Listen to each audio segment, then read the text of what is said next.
헤르더에게는 바다로 나간다는 것이 삶의 근본 요인들을 교체하고 고착된 것과 유동적인 것, 확실한 것과 불확실한 것을 바꿔보는 것, 다시 말해 일정한 거리와 간격을 확보하는 것을 의미했다. 그리고 그 안에서는 새로운 시작에 대한 열정 또한 담겨 있었다. 전환의 체험, 내면으로의 선회. 이는 20년 전 루소가 뱅센으로 가는 길에 어느 나무 아래서 문명이라는 껍데기 아래 참된 자연의 재발견이라는 위대한 영감을 경험했던 것과 똑같은 것이었다.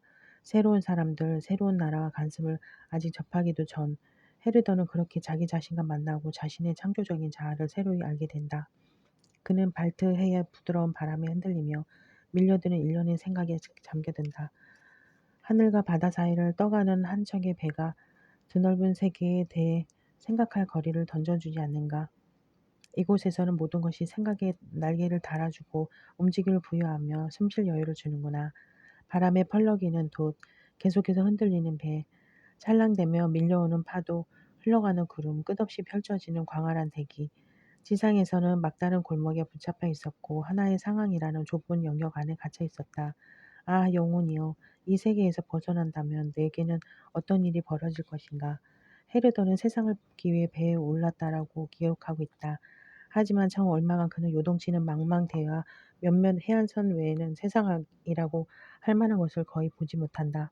그 대신 이제껏 자신이 알고 있었던 책 속에 비실용적인 지식을 무너뜨리고 자신이 생각하고 믿는 것을 밝혀내고 찾아낼 수 있을 시간과 기회를 갖게 된다. 낯선 세계와의 대면은 그렇게 해서 자기 자신과의 만남이 되고 이는 또한 그의 이번 여행의 본래 목적이기도 했다. 먼 곳을 동경하던 어느 목사가 드넓은 바다 한가운데 떠있는 좁은 배 안에 한적함 속에서 하나의 새로운 세계를 창출해낸다. 그는 인디언을 만나지도 못하고 아스텍이나 잉카 제국에 도달하지도 못하며 금은보화나 노예도 얻지 못하고 세계의 새로운 측량도 시도하지 못한다. 그리고 그가 찾아낸 새로운 세계는 순식간에 다시금 체계의 형식을 띠게 되는 세계이다. 헤르더는 서재에만 속하는 온갖 문서와 서적들로 가득 찬 책꽂이를 뒤로 한 채 떠나고자 한다. 하지만 그는 결국 다시금 책의 세계에 사로잡히고 만다. 배 위에서도 그는 여전히 문학적 기획에 탐닉해 있었기 때문이다. 인간 종족과 인간의 정신에 관한 이 얼마나 대단한 작품이련가. 지구상의 문화, 모든 나라, 시대, 만족, 민족, 창조적 힘, 혼합물, 그리고 형태들의 문학, 아시아의 종교, 그리고 연대기의 경찰 조직과 철학, 그리스의 모든 것, 로마의 모든 것, 북구의 종교, 법, 관습, 전쟁, 명예, 교황의 시대, 수도사들, 박학다식함, 중국과 일본의 정치, 새로운 세계의 물리학, 미국의 관습 등 세계 형성에 관한 보편사, 헤르더와 게테의 만남, 요동치는 바다 위에서 그의 머리를 스쳐갔던 생각들에 헤르더는 평생토록 몰두해 있었다. 그러한 생각들을 기록한 일기, 즉 18세기 후반의 문학적, 철학적으로 중요한 기록 가운데 하나의 그의 일기는 그가 죽은 후인 1846년에야 비로소 1769년의 여행일지라는 제목으로 출간되었다. 그리고 이 여행일지를 기록했던 주인공은 여행 후인 1771년 슈트라스부르크에서 앞날이 촉망되는 젊은이 괴테를 만난다. 그의 머릿속에 가득 차있던 일련의 사상들은 청년 괴테를 강하게 매료시켰고 괴테는 헤르더에게서 들어 배웠던 것들 가운데 많은 것을 계속해서 발전시켰다. 헤르더는 당시 오랜 고통의 근원이었던 눈물샘을 치료하기 위해 슈트라스부르크를 찾아 머무르고 있었다. 게테는 그런 헤르더를 어느 날 숙소 계단에서 우연히 만난다. 그 첫 만남의 순간에 대해 게테는 분가루로 단장한 곱슬머리 가발을 틀어 올린 헤르더가 마치 고위 성직자처럼 여겨졌으며 검은 비단 외투자락을 바지 주머니에 아무렇게나 찔러 넣은 채 계단을 걸어 올라가던 그가 또한 무척이나 우아해 보였다고 기록하고 있다. 그 당시에는 둘 사이의 만남에서 게테가 주로 듣고 배우는 이의 입장이었다. 자신보다 5살 많은 헤르더를 대하며 게테는 거의 모든 분야에서 압도당하는 느낌을 받았다. 헤르더와의 교류 관계는 쉽지 않았다. 게테는 헤르더의 폭넓은 지식과 깊은 통찰력을 존중했다. 하지만 그러면서도 그는 헤르더의 hin란과 꾸짖음을 견뎌내야만 했다. 물론 그 같은 상황이 자신에게는 익숙하지 않았노라고 게테는 적고 있다. 왜냐하면 그때까지만 해도 그보다 나이가 많고 우월한 지위에 있던 사람들조차 그를 조심스럽게 대하며 교육시키려 했고 어쩌면 그런 관대함으로 인해 심지어 그를 버릇없이 교육시켰기 때문이다. 하지만 그런 괴테의 머릿속을 새로운 사상들로 채워준 헤르더에게서는 제 아무리 원한다 할지라도 칭찬 같은 것을 결코 기대할 수 없었다. 따라서 괴테는 날마다 심지어 매 시간마다 새로운 견해를 받아들일 수 있기 위해 먼저 자신의 자만심부터 극복해야 했다. 상상력을 자극하는 신선한 바람과 함께 망망대해에서 돌아온 헤르더에게서 괴테는 정신의 모험가라는 인상을 받았다. 그런 기분에 동화되어 괴테는 1772년 7월 10일 헤르더에게 편지를 쓴다. 내 작은 조각배를 타고 파도 위에 앉아서도 여전히 그리고 별들이 모습을 감출 때며 나는 그렇게 운명의 손길 안에서 어디론가 떠납니다. 그리고 내 가슴 속에서는 용기와 희망, 두려움과 평온이 교차합니다. 헤르더의 출발과 탈출은 아마도 젊은 괴테가 헤르더와의 첫 만남에서 깊은 인상을 받았던 무렵에 작성한 초고 파우스트의 서재 장면에 대한 전형을 제공했던 듯하다. 슬프도다. 나는 아직도 이 감옥 속에 갇혀 있는가? 이 모든 책더미에 에워싸인 채 벗어나라. 저 넓은 세상 밖으로. 파우스트가 자신의 어둡고 숨막히는 서재에서 도망치듯 헤르더 또한 리가의 동교회에서 그렇게 달아났다. 여행하는 동안 헤르더에게는 일련의 충만한 이념들을 밀려들었다. 물론 당시만 해도 그 이념들은 모두가 한데 뒤섞인 채 혼란 속에 놓여 있었다. 그래서 그는 내면의 물결을 붙잡을 수 있을 언어를 찾아 나선다. 이성이란 언제나 지연된 이성일 뿐이라고 그는 적고 있다.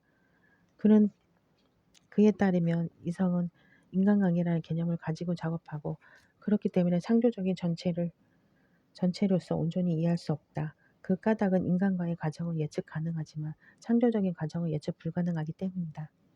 그래서 헤르더는 삶의 신비스러운 움직임을 개념보다는 오히려 은유로서 적절히 포착해낼 수 있을 언어를 찾아 나선다. 그런 은유 가운데 많은 것들이 모호하고 암시적이며 예감하듯 어렴풋하게 남아있다. 따라서 많은 동시대인들은 그의 언어가 떠돌기만 한다는 이유를 들어 그에 대한 거부감을 표시한다. 예를 들어 칸트는 언제나 한번 반어적인 겸손함을 가장해 하만에게 그의 친구인 헤르더가 생각하는 게 무엇인지 자신에게 설명해 줬으면 고맙겠다고 편지를 쓴 적이 있다. 하지만 가능하다면 부디 인간의 언어로 말입니다. 왜냐하면 가련한 지상의 아들인 저로서는 관조하는 이성이라는 신들의 언어를 이해할 준비가 전혀 되어 있지 않기 때문입니다. 논리적인 법칙에 따라 천박한 개념으로 일일이 열거해 주는 것이라야 그나마 저는 알아들을 수 있답니다.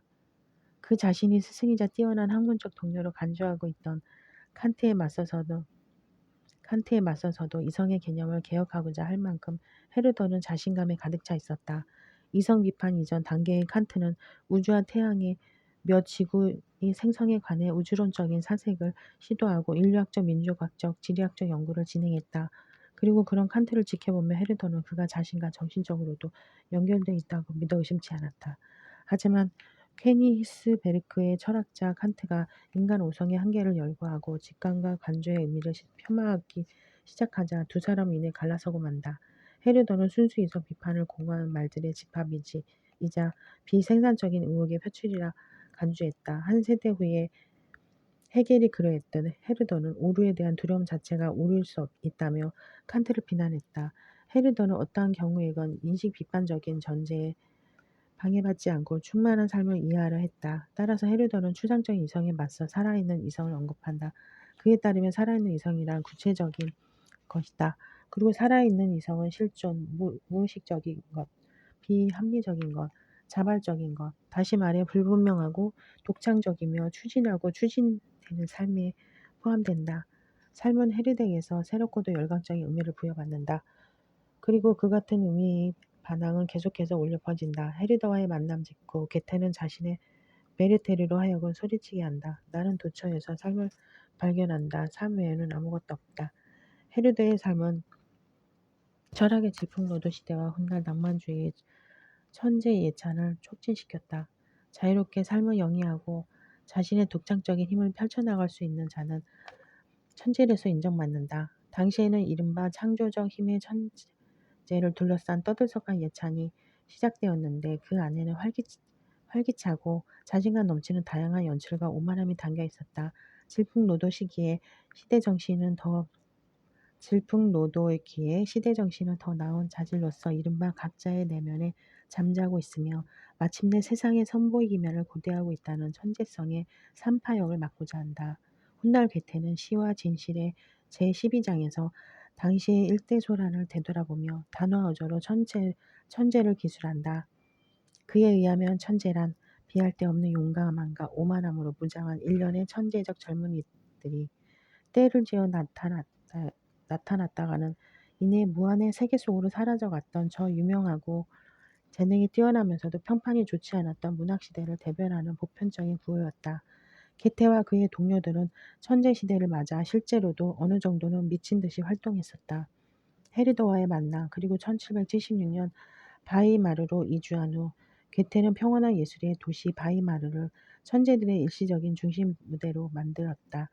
마치 혜성이 긴 꼬리를 늘어뜨리고 날아가듯 그는 렌츠 클링 거 카우프만 그리고 당시까지만 해도 아직 신앙심이 깊지 않았던 슈톨베르크 형제 등을 그곳으로 불러들였다. 그리고 그렇게 해서 그곳에서는 바이마르의 소시민들이 10년이 지나서도 여전히 화제에 올리곤 했던 환락의 축제들을 펼쳐졌다.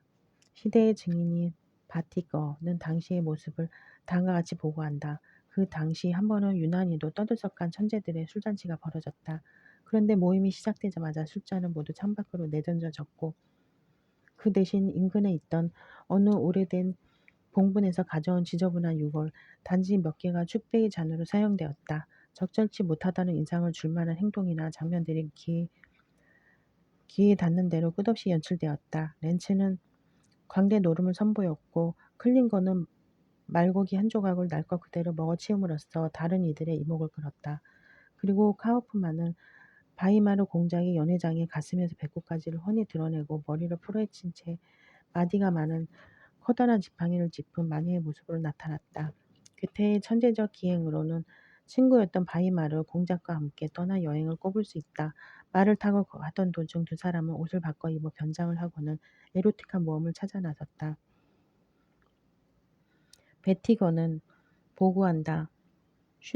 슈투트 가르트에 이르자 갑자기 궁으로 가자는 생각이 떠올랐다. 갑자기 모든 재단사들이 불려왔고 그들은 밤낮으로 궁정옷을 만들어야 했다. 그런 다음 두 사람은 슈투트 가르트 학술원의 송년잔치에 모습을 나타냈다.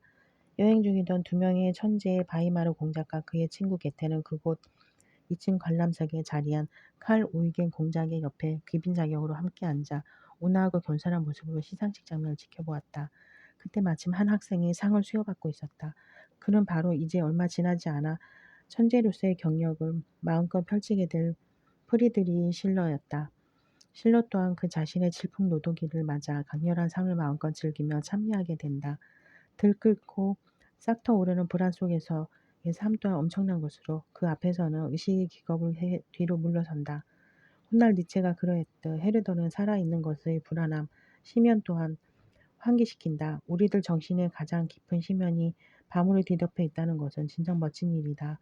우리의 가련한 사색과 정신은 분명 모든 감각의 씨앗인 감각의 자극을 그 최초의 구성 요소 속에서 파악할 수 있는 처지가 아니다. 우리의 정신은 검은 파도가 괭괭거리는 대양의 소리를 듣지 못한다. 전율과 공포, 온갖 두려움과 소심함이라는 애비조치 속에 휩싸인 채 붙들고 있던 조타키를 손에서 놓치지 않고서는 말이다. 그래서 자애로운 자연은 우리의 정신이 자신의 분명한 의식으로는 떨쳐버릴 수 없던 것을 떼어내준다. 그렇게 해서 우리의 정신은 무한함의 심연 위에 서 있으면서도 자신이 그 위에 서 있다는 사실을 알지 못한다. 이 다행스러운 무지로 인해 우리의 정신은 굳건하고 안전하게 서 있는 것이다. 살아있는 자연이라는 헤르더의 개념은 사람들이 쾌감을 느끼며 몸을 내맡기는 창조적인 면뿐만 아니라 사람들을 위협하는 섬뜩함도 포괄한다. 배를 타고 여행하던 헤르더에게 떠올랐던 것은 바로 이러한 두 가지가 뒤섞인 감정이었다. 문화를 새로이 생각하다. 모든 것은 역사이다. 이는 탁 트인 바다 위에서의 혼란스러운 사고에서 벗어나 장차 분명하게 모습을 드러내고 그런 다음 낭만주의자들에게 영향을 끼치게 되는 가장 중요한 이념일 것이다. 이 원칙은 인간과 인간의 문화뿐만 아니라 자연에게도 마찬가지로 적용된다. 자연사를 자연의 다양한 모습을 불러일으키는 발전사로 이해한다는 것은 하나의 새로운 사고이다. 그와 더불어 신의 세계 창조 또한 자연의 발전 과정 속에 포섭되기 때문이다. 자연은 일찍이 속세를 떠난 영역으로 자리를 옮겼던 저 창조적인 능력 자체이다. 자연의 발전 과정은 광물성, 식물성, 그리고 동물성이라는 상이한 단계를 거치며 진행된다. 각각의 단계는 자체의 저마다의 권리를 지니고 있는 동시에 상위의 단계로 나아가고자 하는 성향을 띠고 있다. 그리고 이 모든 단계는 인간의 전 단계이다.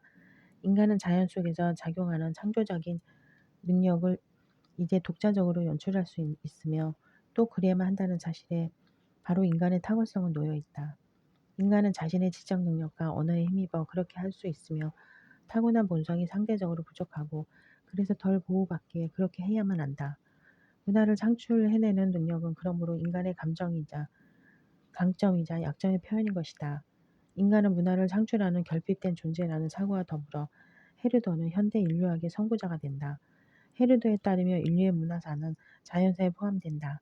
그리고 이러한 자연사에서는 이제껏 아무런 의식 없이 작용하던 자연의 힘이 인간의 사고와 인간의 의도로 가득한 창조력 속에서 그 자신의 의식으로 채워져 있다.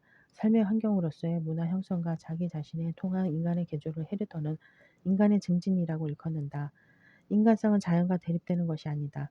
인간과 관련해 인간성은 인간 본성의 참된 구현이다. 헤르더는 19세기에게 이처럼 역동적이고 개방적인 역사 개념을 선사했다. 그는 역사 개념에는 그리 되돌아가는 것이 최선이라 할 천국의 선사시대 같은 꿈은 존재하지 않는다. 각각의 순간, 각각의 시대는 저마다 고유한 목표와 진리를 내포하고 있다.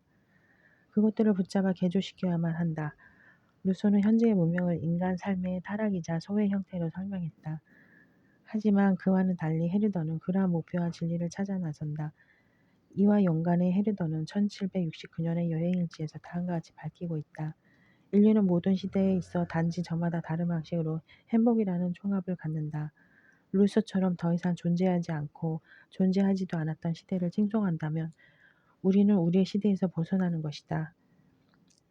역사는 또한 프랑스 유물론자들이 주장하듯 우연 또는 영원히 결여된 기계장치에 내맡겨진 맹목적 우연이 아니다. 비록 정신적으로 미리 예측할 수 있는 목표를 향해 나아가지는 않는다 할지라도 역사는 의미 있는 것이다. 인간성의 구현은 일종의 실험으로서의 세계여 열려있는 과정이다. 비록 그 이면에는 특정한 자연의 의도가 작용하고 있다 할지라도 그 과정의 진행 여부는 인간 자신에게 달려있다. 더구나 자연의 의도는 명백하게 이해할 수 있는 것이 아니다. 따라서 인간 스스로가 설정하는 척도에 따라 자기 형성이라는 작업을 완성하는 것 외에는 다른 어떤 가능성도 남아있지 않다. 인간의 척도는 각각의 방향을 보여주는 내면의 나침판으로 작용한다.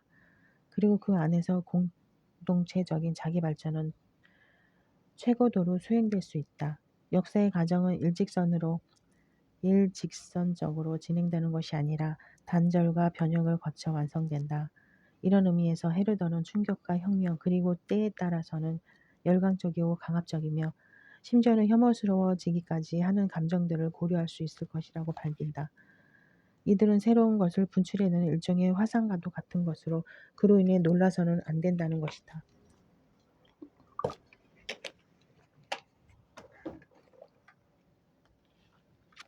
역사는 이처럼 역동적으로 강조되어 이해된 적은 일찍이 없었다. 더구나 이러한 일이 하필이면 여러 군소국가로 잘게 나눠진 채 사회적으로 후진 상태에 머무르고 있었으며 실제로 역사가 어느 정도 정체되어 있던 독일이라는 나라에서 일어났다는 사실은 놀랄만한 일이다. 또한 그러한 사상은 프랑스 혁명이라는 위대한 시간과도 맞아떨어지는 것 같다.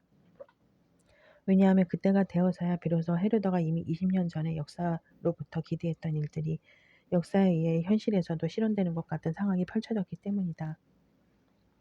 개인주의와 제민족의 목소리. 그때까지만 해도 언제나 집합 단수인 인간만이 언급되었다. 하지만 헤르더는 개인주의와 인격주의 그리고 그 뒤를 이어 인간들이라는 다원성을 이끌어냈다. 그리고 이 다원성이야말로 역동적인 역사 개념과 더불어 커다란 영향을 발휘한 헤르더의 중요 개념 가운데 하나이다. 인간은 하나의 추상적 개념일 뿐 실제로는 인간들만이 존재한다. 총체적으로 볼 때 삶의 발전이라는 각각의 단계에서 저마다 고유한 권리와 의미를 지니고 있다. 인류의 상황 또한 마찬가지다. 각각의 개별적 존재는 인간이란 무엇이고 무엇이 될 수 있는지를 저마다의 특수한 방식으로 드러낸다. 헤르더는 일종의 급진적인 인격주의를 대변한다. 추상적인 단위로서의 인류가 있고 각자가 자신 속에서 찾아내 존중하고 개별적인 형상으로 발전시킬 수 있는 인간성이 존재한다. 헤르드에게는 바로 이 인간성이 중요시된다. 이러한 관점에서 볼 때 역사라 이제 그 앞에 선 개개 인간이 대조를 이뤄 두드려져 보이는 거대한 파노라마를 뜻하는 것만이 아니다. 자기 밖 파노라마에서 발견하게 되는 역사의 근본적인 동력은 개개인에 의해 그 자신 안에서 창조적인 살아있음으로 경험되어야만 하고 또 그럴 수 있다. 바로 이러한 연관성을 헤르더는 바다 여행을 하는 가운데 무아지경 속에서 체험하는 것이다. 그러한 창조적 원리를 자신의 몸 안에서 체험하는 자만이 외부 세계의 진행과 자연 속에서도 또한 그러한 원리를 발견하게 된다. 이러한 생각을 게테는 훗날 금원과 성찰에서 다음과 같이 요약한다.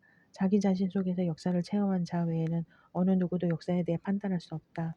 인간은 언제나 하나의 공동체를 필요로 한다는 것은 결코 부인할 수 없는 사실이다.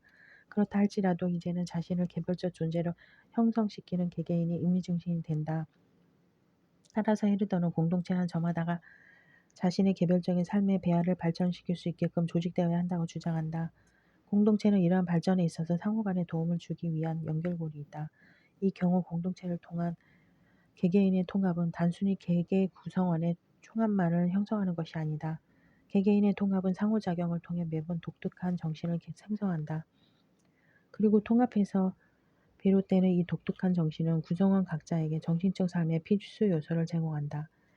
헤르더에 따르면 인간의 일종의 좀 더 큰 규모의 개별적 존재인 공동체에 속해 있다. 헤르더는 가족, 시족, 민족, 국민에서부터 제민족들의 공동체에 이르기까지 각각의 모든 영역에서 하나의 정신적인 종합을 형성하는 동심원을 발견한다. 제반 민족과 관련해 헤르더는 민족 정신을 언급한다. 하지만 무엇보다도 중요한 사실은 보다 큰 단위들이 개별적 존재라는 관점에서 고찰된다는 점이다. 각각의 개별적 존재들이 서로 뒤섞여 있듯 보다 큰 단위들 또한 민족 정신들이라는 다원성을 형성한다. 이러한 민족 정신을 조사하고자 헤르더는 바다 여행을 하는 동안 민요와 그 밖의 제 민족의 문화적 증언들을 수집하겠다는 계획을 세운다. 그리고 그는 이러한 계획을 실행에 옮기고 이를 통해 낭만주의자들에게 그 같은 수집 행위를 계속하고자 하는 동기와 모범을 제공하게 된다. 오래된 민요를 수집함에 있어서도 헤르더는 여전히 개인주의자로 남아있다. 자신의 독자성을 발전시켜 나감에 있어서 타인의 독자성을 존중해야 할 뿐만 아니라 타인의 독자성이 자신에게도 득이 된다는 것을 명심해야 한다는 원칙은 개개인뿐만 아니라 민족 정신에게도 마찬가지로 적용되기 때문이다.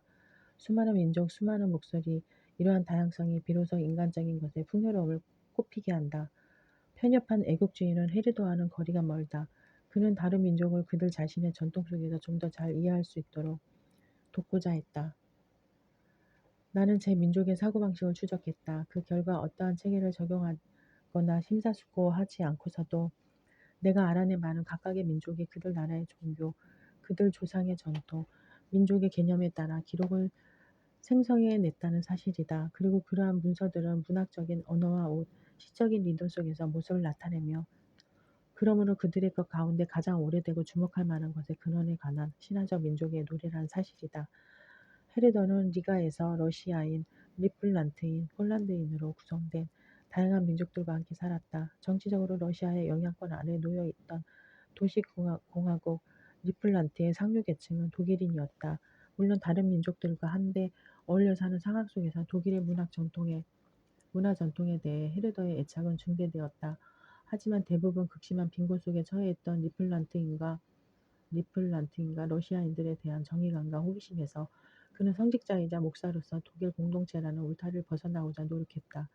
헤르도는 민요 모음집 제 민족의 목소리 서문에서 토착민들의 민속 문화와 문학과 연관된 리가에서의 경험을 강조한다.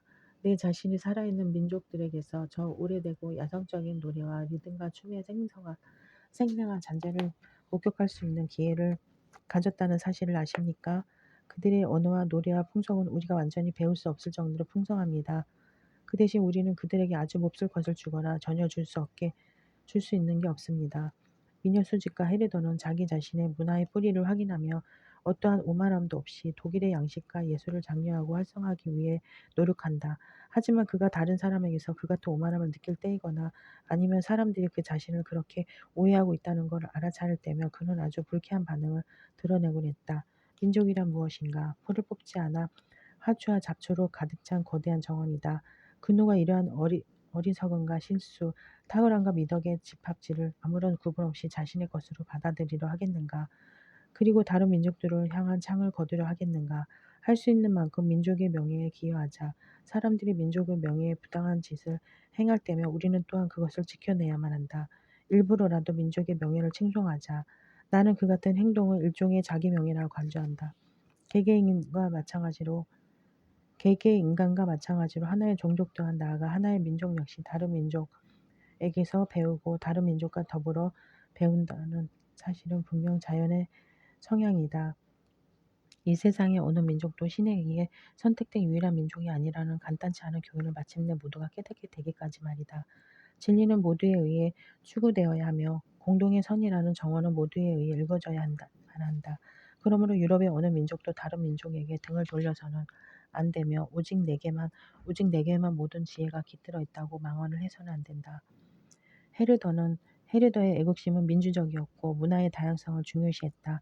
수많은 길들이 나 있다. 이들은 어디로 향하는가? 이들은 적어도 어느 한 민족의 다른 민족에 대한 지배로 나아가지는 않는다. 헤르도의 이상적인 바람에 따르면 이들은 분리와 교류 그리고 상호적인 결실 속에서 각각의 민족 문화가 저마다 자신이 지닌 최고의 가능성을 전개시키는 다양성의 정원으로 향하고 있다.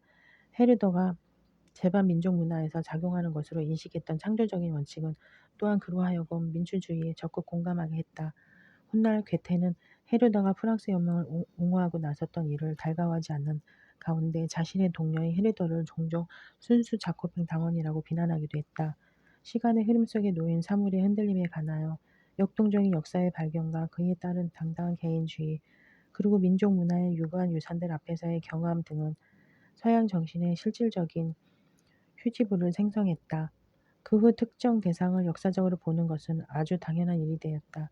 역사는 모든 것을 상대화시킨다. 그런 가운데 역사 스스로는 절대적인 것이 된다. 어떤 신, 어떤 이념, 어떤 도덕, 어떤 사회 질서, 어떤 작품도 이제는 역사에 맞서 자신을 절대적이라고 주장할 수 없게 되었다.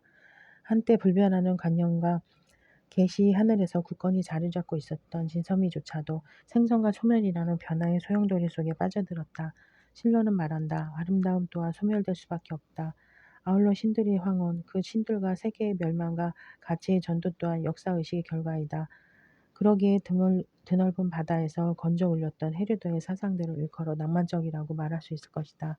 그의 사상이 우리를 시간의 흐름 속에 놓인 사물의 흔들림에 동조하게 만들기 때문이다. 번역 김왕균.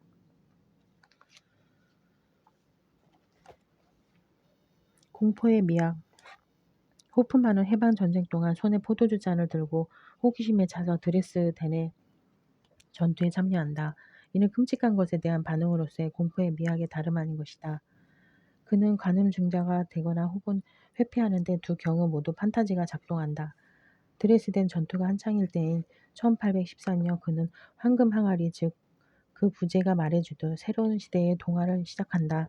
학생인 안젤무스는 드레스덴의 엘베 강가의 라일락 숲 아래에 앉아서 돈을 탕진하면서 자신을 떠나버릴 게 뻔한 예쁜 여자들과 비어가든에서 즐기는 것을 꿈꾼다. 그리고 그렇게 그는 꿈을 꾸면서 현실에서 벗어나 다른 현실로 들어간다. 그는 기록 문서 전문가 린트 호르스트와 그의 아름다운 딸 세르페티나를 만난다. 린트 호르스트는 악수를 힘차게 하고 헤어지고 나서도 골목길에서 한동안 떠들썩하게 머물다가 마치 독수리처럼 저만치서 저녁 노을 속으로 비상하는 그런 분류의 사람들이다. 아니면 오히려 한 마리 커다란 도룡뇽 같다고나 할까. 어쨌든 린트 호르스트는 아주 보통 사람의 일상적 삶을 미지의 곳으로 밀어넣는 그런 사람이다. 안젤무스는 정말 그 뒤를 따라가고 싶어 한다. 결국 그는 세르페티나를 얻어서 전설적인 섬 아틀란티스로 사라진다. 화자는 슬프고 지쳐서 남아있다. 화자는 자기의 주인공들을 쫓아가 계속 글을 쓸 의도가 없다. 술이 깨었으나 술 한 모금이 부족하다. 하지만 별칭 도롱뇽이라는 린트 호르스트는 그 화자를 깨어 있도록 두지 않는다. 그는 푸른 불꽃이 높이 날름거리는 아름다운 황금 술잔을 손에 들고 나타난다. 여기에 내가 당신을 위해 당신의 친구 요하네스 클라이슬러 악장이 즐겨 마시는 술을 가져왔소. 불붙은 아락주를 말이오. 조금만 마셔보시오. 라고 그는 말했다. 화자는 그것을 두 번 말하게 하지 않는다. 이처럼 린트 호르스트의 예술은 완전히 인위적인 시선 너머를 허락한다. 낙원이 바로 곁에 있는 것이다. 낙원도 지옥도 바로 곁에. 그러나 지옥도 영혼의 심연도 곁에 있다. 판타지 문학에서는 그것도 마찬가지로 도달할 수 있는 것이다. 황금 항아리를 쓴 직구 호프만은 악마의 영약을 쓴다. 여기서 그는 노골적이면서도 숭고한 전율의 영역으로 잠입한다. 관객의 반응을 고려하여 그는 소재들을 당시에 많이 읽힌 괴기소설에서 차용하였다. 그러나 그가 만든 것은 심리학적으로도 시적으로도 그의 시대에 전례가 없던 것이었다. 거기서 이야기되는 것은 수도사 메다루두스의 일대기이다. 출신이 수수께끼 같고 어려서부터 수도원 생활을 해온 이 사람은 칭송받는 설교자가 된다.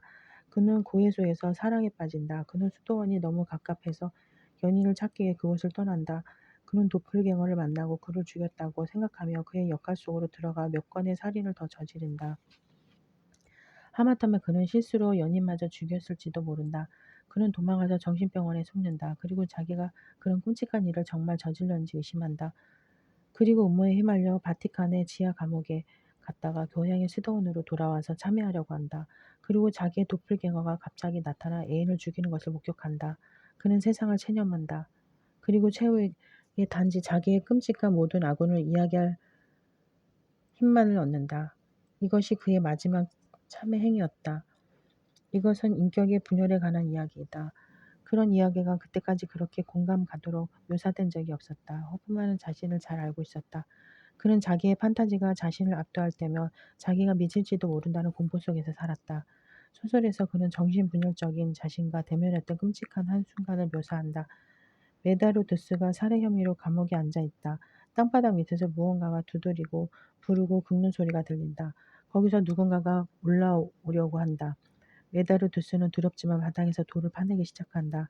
아래에 있던 사람이 세차게 위로 밀어 올렸다. 그때 갑자기 어떤 사람이 깊은 곳에서 튀어나와 벌거벗은 상체를 내밀고 나를 뚫어지게 바라보며 씩 광기 띤 웃음을 짓다가 깜짝 놀란 만큼 크게 웃었다.